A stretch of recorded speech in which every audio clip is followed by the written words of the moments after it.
cette question de la violence indirecte, mais importante, faite aux enfants dans un moment de grande inquiétude, je crois qu'il faut y être très sensible parce que les adultes pris dans leurs propres difficultés n'arrivent pas toujours à se rendre compte que ces enfants souffrent énormément et souffrent deux fois. Une fois directement par les effets de la pandémie et du confinement, et puis par le fait qu'il n'y a aucun espace, aucun havre de paix, aucun espace de tranquillité, comme disait un adolescent que j'ai. Et c'est un changement de comportement parce que, en général, d'habitude, ils ne sont pas comme ça. Mais là, ils vont se protéger. Mais on voit aussi, en fait, presque des choses à l'exact opposé. C'est-à-dire, ils peuvent se mettre à bouger plus que d'habitude, à exiger, avoir des comportements d'opposition.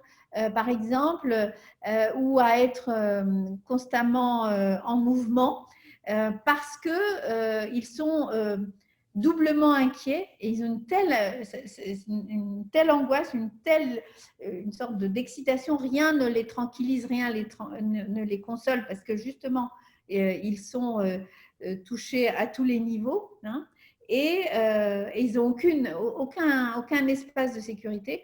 Et donc, du coup, ces situations, d'ailleurs, sont parfois difficiles à comprendre parce que les parents réagissent à l'égard des enfants qui sont comme ça, éventuellement en étant violents, sauf qu'on n'a pas compris que c'était la violence vécue qui se traduisait par ce comportement.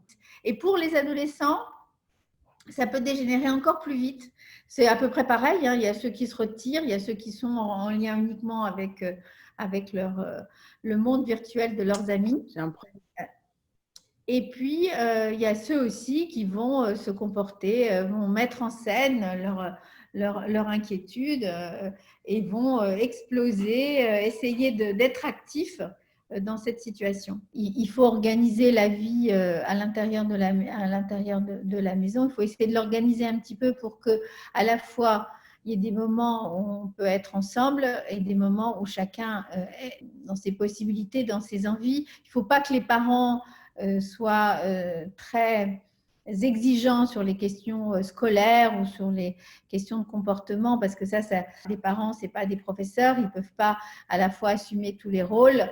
Et ils peuvent pas. Il y a un stress, je trouve, moi, très grand autour de ces questions, comme si les enfants, après la période de confinement, ils allaient être au même niveau que s'ils avaient eu un mois d'école, quoi. Et en tout cas, ça met une pression sur les parents et sur les enfants qui me semble excessive. On est dans une situation exceptionnelle, on ne peut pas imaginer que les parents vont tout faire correctement là, y compris d'être des bons pédagogues. Il faut aussi qu'il y ait des moments où ces enfants, et c'est très important pour les adolescents, puissent être un peu seuls, puissent éventuellement s'ennuyer, puissent rêver, puissent faire leurs choses à eux. Et puis, il faut pouvoir aussi, lorsqu'il y a des frottements, par exemple, il y a des conditions parfois matérielles qui font que ce n'est pas si simple d'être à l'intérieur tous de l'appartement. Il faut pouvoir un peu, chacun son tour, d'une certaine façon, trouver des espaces de tranquillité. Il faut parler quand il y a des conflits pour éviter les clashs. Quand il y a des clashs, il peut y en avoir, bien sûr. Aussi bien devant des choses d'opposition ou des inquiétudes. Ce n'est pas au moment des clashs qu'il faut essayer de régler les conflits. Là, il faut tranquilliser, s'éloigner, séparer. Et après, une fois qu'on est revenu, qu'on s'est tranquillisé, on peut rediscuter de pourquoi, comment on pourrait faire la prochaine fois pour que ça ne se passe pas. Vouloir, dans le feu de l'action, régler les problèmes, ça ne se fait pas comme ça. Ça se fait lorsqu'on a retrouvé une tranquillité et qu'on ne se sent pas en danger. Et de la même façon, ne pas rester tout seul pour les parents dans cette situation. Il faut qu'il y ait quelqu'un qui vienne aider à trouver des résolutions de ce type de conflit. Et si ça ne suffit pas, après, il y a les mesures habituelles.